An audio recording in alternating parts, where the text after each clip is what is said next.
advantage to sustainable investments in oil state. The summit brought together key actors in the agribusiness, solid minerals and mining, tourism, sustainable energy and infrastructure sectors. Before the gathering, I sat down with His Excellency for an exclusive interview. We've been analyzing and checking out where the global flow of investments, where are they actually coming from? But we've seen a big shift. Before now, European investors, they don't actually want to come to Africa, and Nigeria in particular, because we have issues with our documentation, we have issues with, being open. We have also issues with rule of law. Our institutions, they are quite weak. But, the good thing is we've seen a lot of diasporans, a lot of Nigerians, all over the world that they are being celebrated, here and there. And these folks, even though we have a country that has not allowed them to actually hit their potential, but the world, has come to recognize Nigerians, be it in the medical field, financial field, as really very smart people.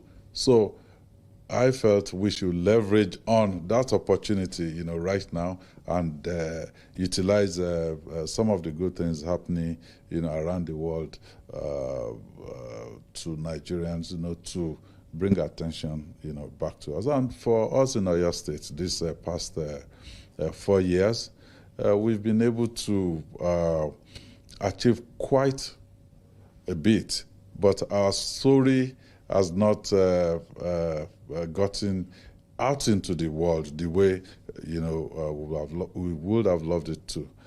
So my job is bring the story out and also let investors know the opportunities that exist. And if you take energy transition, for instance, this is something that is real, that is happening around the world. The big economies in Nigeria, from the subnational level, majorly the oil and gas states. But now, with energy transition, we want to have that first mover advantage to say, look, Oyo State is in the forefront of this energy transition, and we have the land, we have the structure to actually be number one champion of energy transition in Nigeria. And that's one of the things that I plan to sell at this summit. 4 years ago was my own first public service job, so to say.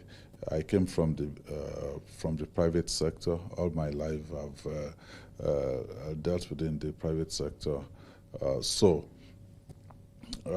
we can see a lot of excitement. The business of government shouldn't be to run businesses. It should be to create the enabling environment, for businesses to thrive. And I believe if you see what has happened in Lagos over these years, in terms of the foundation he laid, the continuity that you've seen, you can see a little bit of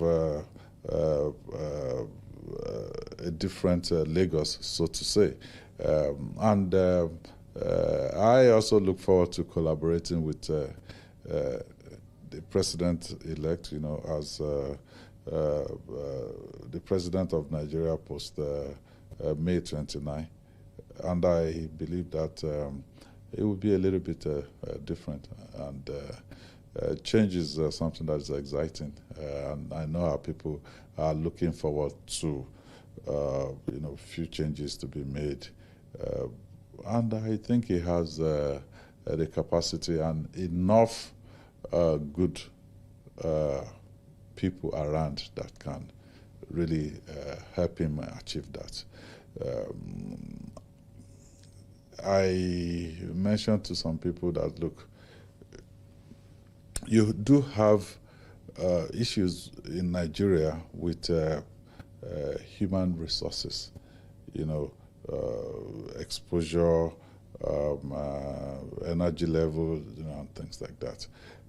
But he's been through that before, and I know he can really assemble the team that can take Nigeria, that can move Nigeria forward. We've been able to provide, a solid infrastructure. If you look at the agribusiness sector, we've awarded contracts, for estates across different agricultural belts in Oyo State, Akufo, Irua, and Fashola. And Fashola is at about 80% completion, fully subscribed. So agro-processing, we also have the dry port coming up at Monia. You have the rail link, standard gauge now from Lagos to Ibadan at Monia. Exactly. So I'm excited about letting the people know and letting the people know the opportunities that exist in Oyo State, and also letting them know that this administration will continue to work really hard to ensure that people's investment are protected, rule of law, and ease of doing business.